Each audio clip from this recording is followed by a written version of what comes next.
Hi everyone, welcome back to my channel. பீஸானாலே எல்லாருக்குமே ரொம்ப பிடிக்கும். ரொம்ப டெம்ப் பண்ணோம் சாப்பிட்றதுக்கு. ஷாப்பில் போய் தான் வாங்கி சாப்பிட்ணுன்றதுக்கு இல்லை, நம்ம வீட்டிலையே ரொம்ப ஈஸியாக ஈஸ்ட் எதுவுமே சேர்க்காம தின் crust மினி பீஸா எப்படி செய்கிறதுன்னு இன்றைக்கி நான் செஞ்சு காமிக்க போகிறேன். வாங்க எப்படி செய்கிறதுன்னு பார்க்கலாம். ஸ்டெப் 1, பீஸா செய்கிறதுக்கான மாவு ரெடி பண்ணிக்கலாம். 1.5 கப் மைதா மாவு எடுத்திருக்கேன். இதில் 4 மினி பீஸா நம்மளால் செய்ய முடியும். 1/2 teaspoon baking powder, 3/4 teaspoon baking soda, கொஞ்சமாக சால்ட். இந்த மாவு கொஞ்சம் ஜலிச்சு எடுத்துக்கலாம். இதையெல்லாம் ஜலிச்சதுக்கு அப்புறமா 1/2 டீஸ்பூன் சுகர், 1 டேபிள் ஸ்பூன் ரவை, 2 டேபிள் ஸ்பூன் தயிர். இது எல்லாத்தையும் சேர்த்துட்டு இந்த மாவோட நல்லா கலந்து எடுத்துக்கணும். இந்த தயிர் எல்லாம் மாவோட நல்லா கலந்ததுக்கு அப்புறமா கொஞ்சம் கொஞ்சமாக தண்ணி சேர்த்து நல்ல சப்பாத்தி மாவு நம்ம பசைவோம்ல அந்த மாதிரி பதத்துக்கு நல்லா பிசைஞ்சு எடுத்துக்கணும். அதே சமயம் கையில் ஒட்டாத அளவுக்கு நல்லா சாஃப்டாக பிசைஞ்சு எடுத்துக்கணும். மாவு ஃபுல்லாக ரெடி ஆகிடுச்சு. அதுக்கு மேலே இருக்கிற லேயர் காயாமல் இருக்கிறதுக்காக கொஞ்சமாக மேலே ஆயில் விட்டு மூடி வச்சிடலாம். ஒரு கிளாத் போட்டு மூடிக்கலாம், இல்லைன்னா ஒரு பாத்திரம் வச்சு மூடி வச்சிடலாம். இது நல்லா ஊறிட்டு இருக்கட்டும். இது ஒரு 1/2 அன் ஹவர் ஊறிச்சுன்னா ரொம்ப நல்லா சாஃப்டாக வரும். ஸ்டெப் 2, இதுக்கு தேவையான ஒரு சாஸ். நாம கிட்ட டொமேட்டோ கெச்சப் இருந்ததுன்னா அதுவும் யூஸ் பண்ணிக்கலாம், இல்லை ஃப்ரெஷ்ஷான டொமேட்டோ வச்சு இந்த மாதிரி ஒரு பேஸ்ட்டும் ரெடி பண்ணிக்கலாம்.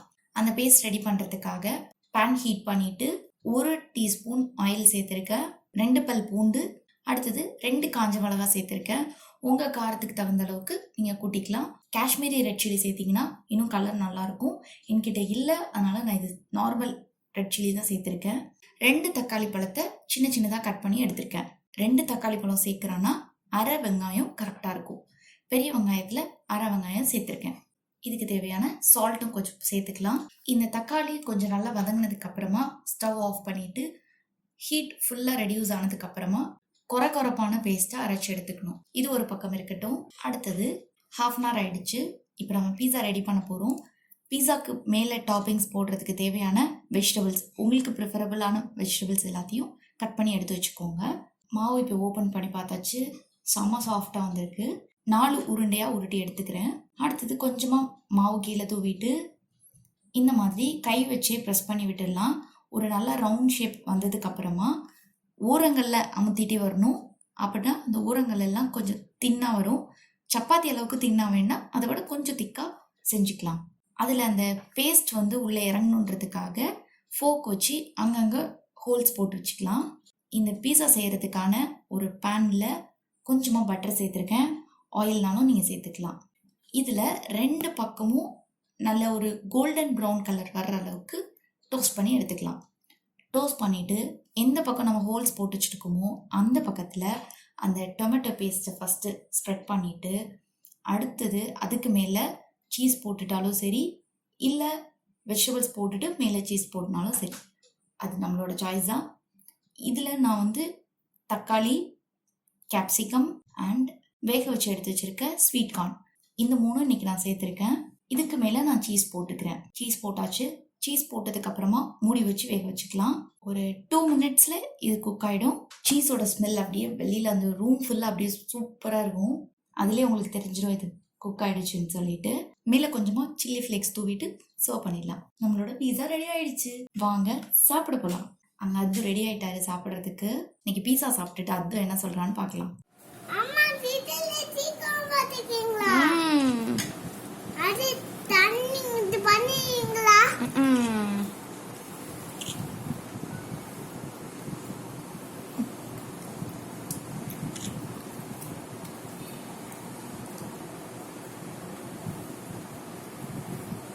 நல்லா இருக்கா?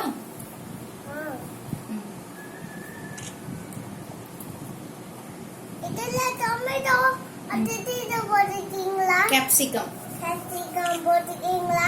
அப்புறம் ஸ்வீட் கார்ன், டொமேட்டோ. அதுதான் பீஸா. திருப்பி சொல்லுங்க, என்னெல்லாம் போட்டிருக்காங்க? டொமேட்டோ, கேப்சிகம், அடுத்தது சிக்கன், சீஸ் அதெல்லாம் போட்டுக்கோங்க.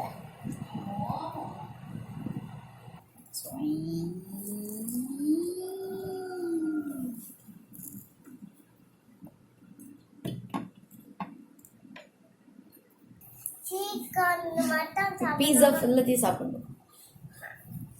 கட் பண்ணாதீங்கம்மா. ஏன் கட் பண்ணாம கட் பண்ணாதான் குட்டியா சாப்பிட முடியும், பிச்சு எடுத்து சாப்பிட முடியும். ம். இப்படியேதான் சாப்பிடணும்.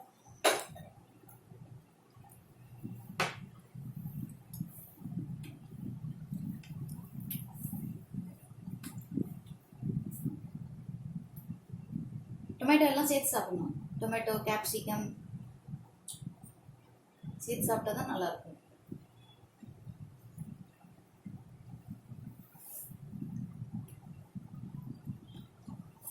இப்போ இது இப்படி கட் பண்ணிட்டோம்னா 4 பீசஸாக நமக்கு கிடச்சிடுமா? அப்புறம் ஒரு ட்ரையாங்கிளும் சாப்பிட்றலாம். கட் பண்ணிடவா? கட் பண்ணுங்க.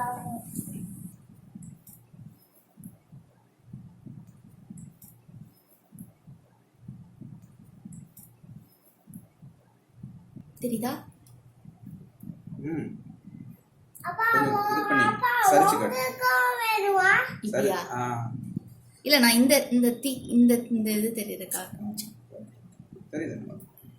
அப்பா உங்களுக்கும் பீஸா வேணுமா? எனக்கா? நான் சாப்பிட்டுட்டேனே. கடிச்சாடவே இப்படி. பீஸா ரொம்ப நல்லா இருந்தது. இதோட டேஸ்ட் வேற லெவலுங்க. ரொம்ப நல்லா இருந்தது, எல்லாருக்குமே ரொம்ப பிடிச்சிருந்தது.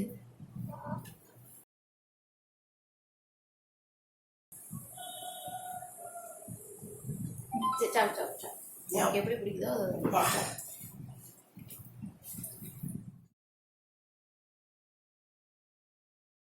1 ஹவருக்கு அப்புறம் எடுத்து சாப்பிட்டா கூட அது ரொம்பவே சாஃப்டாக இருந்தது. அந்த பிரெட் அந்த அளவுக்கு ரொம்ப நல்லா இருந்தது. நீங்களும் இதை ட்ரை பண்ணி பாருங்கள். டேஸ்ட் எப்படி இருக்குன்னு எனக்கு கமெண்ட் பண்ணுங்கள். லைக் பண்ணுங்கள், ஷேர் பண்ணுங்கள். ஆன்சிபீடியா சேனலுக்கு சப்ஸ்கிரைப் பண்ணுங்கள். தேங்க்யூ.